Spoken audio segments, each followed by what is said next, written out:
Hi, I'm Peter Adamson, and you're listening to the History of Philosophy podcast, brought to you with the support of King's College London and the Leverhulme Trust, online at www.historyofphilosophy.net.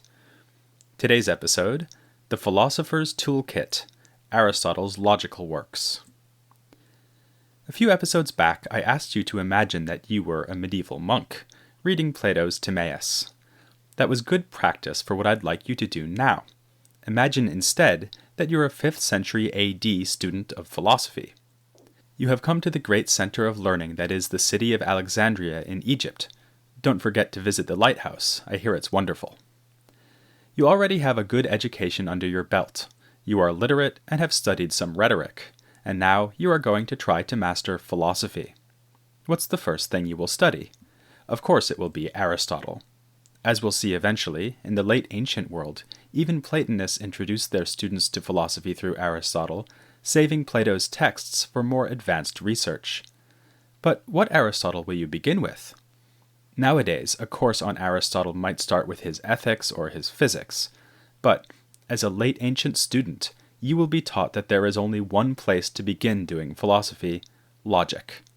In fact, you will spend quite a while digesting Aristotle's logical works. Many students will never progress any further into more advanced topics. The designers of the late ancient curriculum were onto something when they prescribed a foundation in logic for their students. Logic deals with the rules of rational argument, and obviously philosophy is nothing if not a kind of rational argument. So, there is good reason to think that the study of logic is fundamental to the study of philosophy as a whole. But your late antique philosophy professor will also be teaching you that logic is not, strictly speaking, a part of philosophy. Only the foolish Stoics would call it that. As well-trained Aristotelians, you will be considering logic instead as an instrument for philosophy, a tool which is deployed in the various disciplines that really are parts of philosophy, like physics, ethics, and metaphysics. For this reason, you refer to Aristotle's works on logic collectively as the Organon, a Greek word which means tool or instrument. In late antiquity, the Organon was seen as including no fewer than 8 works, namely categories, on interpretation, prior analytics, posterior analytics, topics, sophistical refutations, and, to top it off, the rhetoric and the poetics. Nowadays, we find it strange to think of the rhetoric or poetics as works on logic. They seem to have been tossed in for lack of anywhere better to place them in the Aristotelian system. So, for us, Aristotle's logical writings, still sometimes called the Organon, would at most be the other 6 works. But thinking of all of these works as logical would mean taking a very broad view of logic. I already discussed the topics last time. It doesn't deal with logic as we understand it, but rather with the rules of dialectical debate, where premises are assumed for the sake of argument or because they are acceptable for some other reason. As for the sophistical refutations, you might guess from its title what goes on there. Aristotle uncovers the tricks and ambiguities used by the sophists to produce misleading arguments. This is, one might say, the study of anti-logic, the study of intentionally bad arguments, like the ones displayed in Plato's Euthydemus. That leaves us with 4 more logical works by Aristotle, the ones I will be discussing in this and the next episode: the categories, on interpretation, prior analytics, and posterior analytics. So, are these the works where he really discusses logic? Well, not really. It is only the prior analytics that deals with logic in something like our sense, by analyzing the forms of arguments separate from their content. For instance, it's in this work that Aristotle will discuss the fact that it is fine to argue from every A is B and every B is C to the conclusion every A is C. While you're working out whether that sounds right, I'll retrace my steps a bit and start where the late ancient philosophy classes did, with the categories, not the prior analytics. So, what is the categories about? That turns out to be a difficult and much discussed question. Let's start with the title. It relates to the Greek verb kategorein, which means to blame or to accuse, but which Aristotle uses with the meaning to predicate, that is, to say one thing about another thing. So, on the face of it, it looks like the categories might be about things that can be said about or ascribed to other things. That's still a bit vague, but does seem to fit the content of this work reasonably well.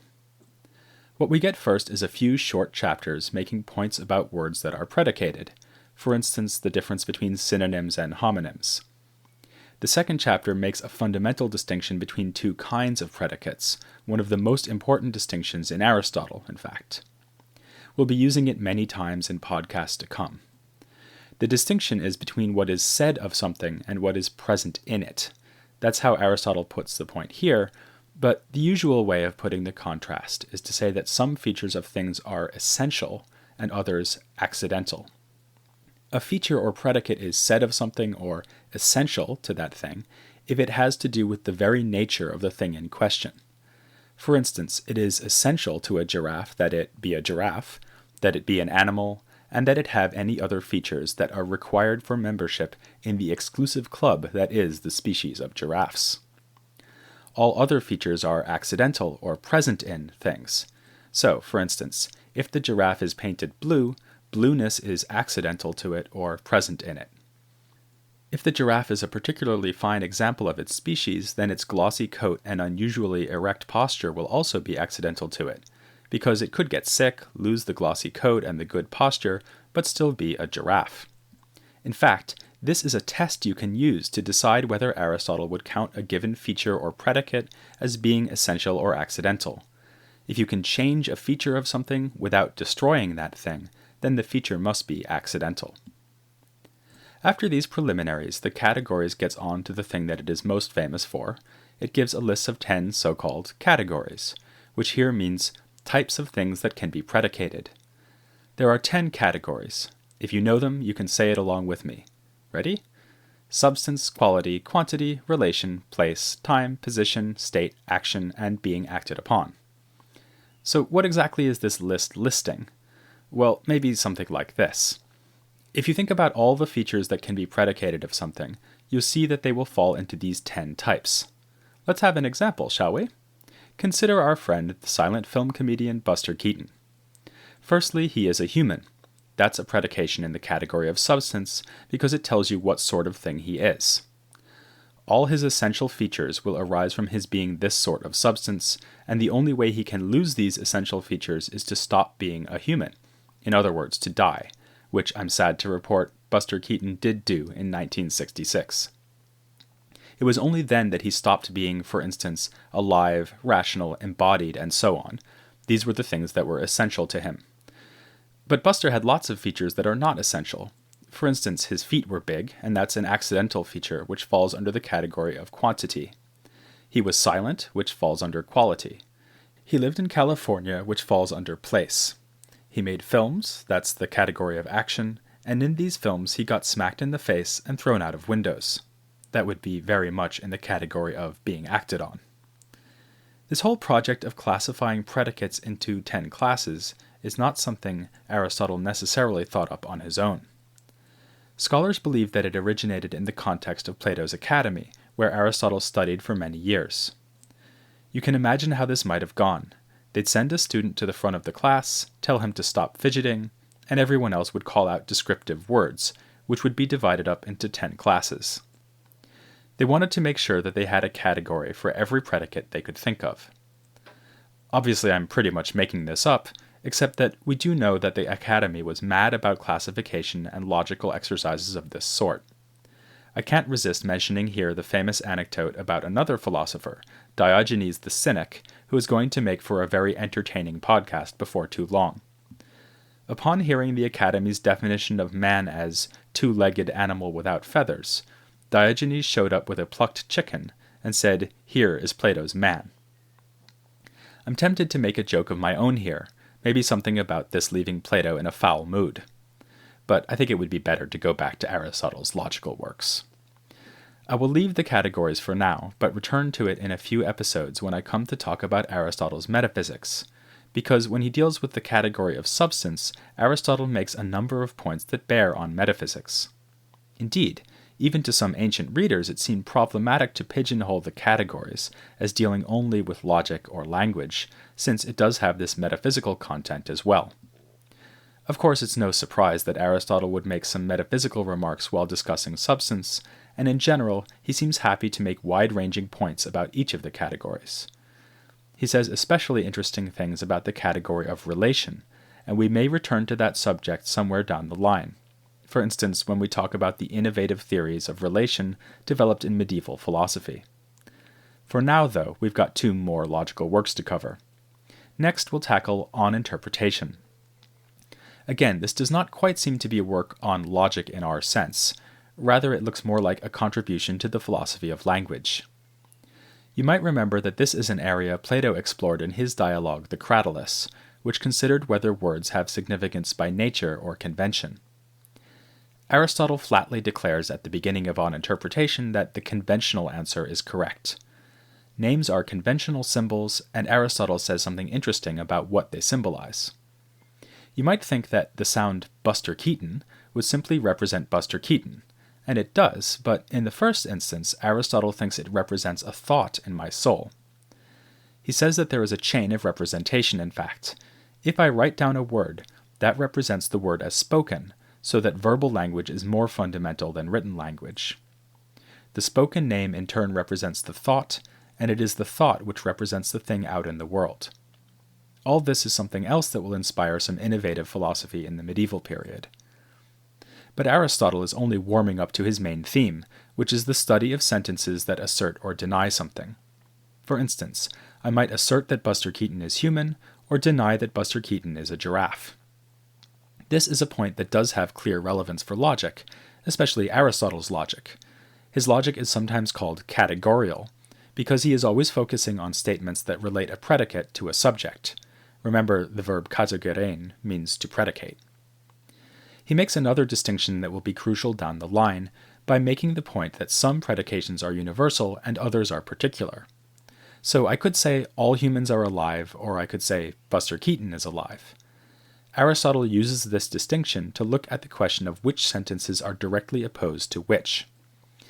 He says that one statement is contradictory of another if it is an exact negation of it, and, as he points out, it's a matter of some subtlety to determine this.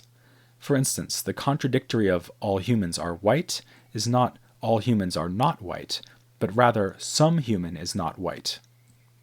The reason this is important and useful is that for every pair of contradictories, one and only one can be true. So in the example I just gave, either there is at least one non-white human, or all humans are white. It has to be one or the other. I know what you're thinking. What if there are no humans at all? I'll be dealing with that question in the next episode. So in the meantime, I have to ask you to be patient and assume for the sake of argument that there are in fact humans. This point about contradictory statements leads Aristotle into the most famous part of On Interpretation. He's told us that for any pair of contradictory statements, one will be true and the other false. But this leads to a problem. What if the statements we're considering are about the future? To take Aristotle's example, what if I say, there will be a sea battle tomorrow? This has a contradictory, namely, there will not be a sea battle tomorrow. So, according to Aristotle's rule, one of these is true and the other false. But here comes the problem. Suppose it's true that there will be a sea battle tomorrow. In that case, worries Aristotle, it is already fixed or settled that the sea battle will occur. It looks like it is too late for anyone to do anything about it. The admirals may confer about strategy, consult the weather forecasts, and so on, all the while thinking it is not yet decided. But in fact, it must already be inevitable that there will be a sea battle, because the statement that there will be a sea battle is already true.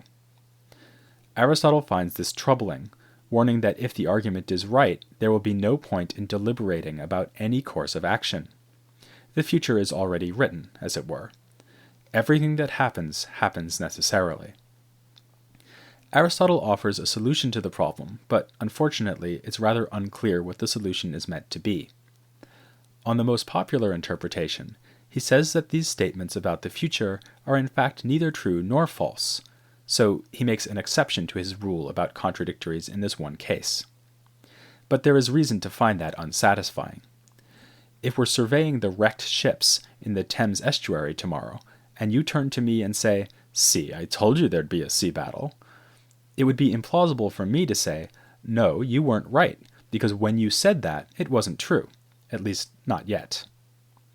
That, at any rate, is the most famous part of on-interpretation, and it clearly relates to what we think of as logic, but the core of Aristotle's logic is presented in the prior analytics.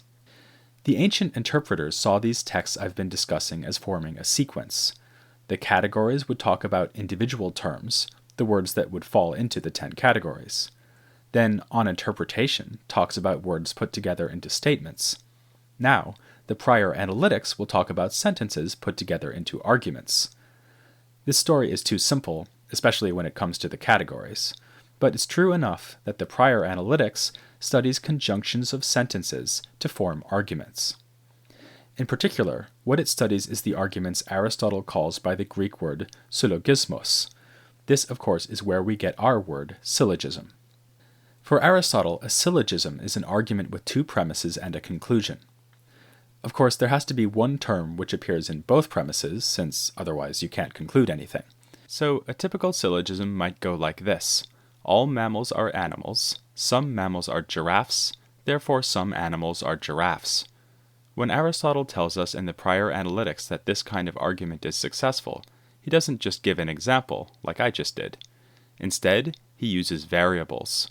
For the argument I just gave, it will go like this. All A is B. Some A is C, therefore some B is C. It's easy to underestimate the importance of this. For us, nothing could be more natural than using letters or symbols as variables when discussing the logical form of an argument. But someone had to invent this, and the someone who invented it was Aristotle. This deceptively simple little device is arguably what enabled Aristotle to invent logic, because it allowed him to consider various argument forms abstractly and to state very rigorously how one argument relates to another. That is just what he goes on to do in the prior analytics. But at first glance, he's only handling a rather small range of arguments. As I say, he only looks at these two premise arguments he calls syllogisms. And in fact, he only looks at syllogisms where one thing is being asserted or denied of another thing. So the types of premises he considers are all A is B, some A is B, no A is B, and some A is not B. Putting in examples instead of variables then, all giraffes are animals, some giraffes are animals, no giraffes are animals, and some giraffes are not animals. Aristotle then exhaustively considers all the possible ways that such premises can be combined and proves that some will immediately produce a conclusion. These syllogisms he calls complete. Others need some argument to show that they do produce a conclusion, and still others are unproductive. Aristotle's meticulous discussion of these syllogisms is one of his greatest achievements. It set the stage for more than 2,000 years of logic, which would be done largely within the framework envisioned in the prior analytics. In fact, it was only with Gottlob Frege in the 19th century that logic finally departed from this Aristotelian paradigm. Amazingly, though, this isn't the only thing Aristotle tries to do in the prior analytics. For one thing, he's conscious of something I've mentioned, which is that he seems to be looking at a rather restricted range of argument types. So, he attempts to show that all productive arguments can be reduced to his syllogisms. He's actually not right about this, as will be pointed out by the Stoics, themselves great contributors to the history of logic. He also spends a good deal of the prior analytics discussing the fact that the premises and conclusion of an argument can be either possible or necessary. So, for instance, suppose I say giraffes are necessarily mammals, and all mammals nurse their young. Does that show me that giraffes necessarily nurse their young? Is the necessity transferred from the premises to the conclusion? This is an area where Aristotle's ideas about logic are rather different from the ideas that philosophers have today. For instance, he thought that if a statement is necessarily true, it must always be true, which seems fair enough, but he also thought that you can go the other way, that if something is always true, then it is necessarily true. This isn't nearly so obvious. For instance, I don't have a sister, and in the absence of some startling news from my parents, I am never going to have a sister. But is it necessarily true that I don't have a sister? It doesn't seem so. Next time, we'll be looking further at Aristotle's ideas about necessity as we examine what Aristotle had to say about knowledge. That will bring us from the prior analytics to its sequel, the predictably titled posterior analytics. There, we'll discover that, for Aristotle, our knowledge must concern things that are necessarily true, which means things that are always true. If you find this hard to believe, then the only logical conclusion is that you should join me again next week for Aristotle's epistemology, here on the History of Philosophy, without any gaps.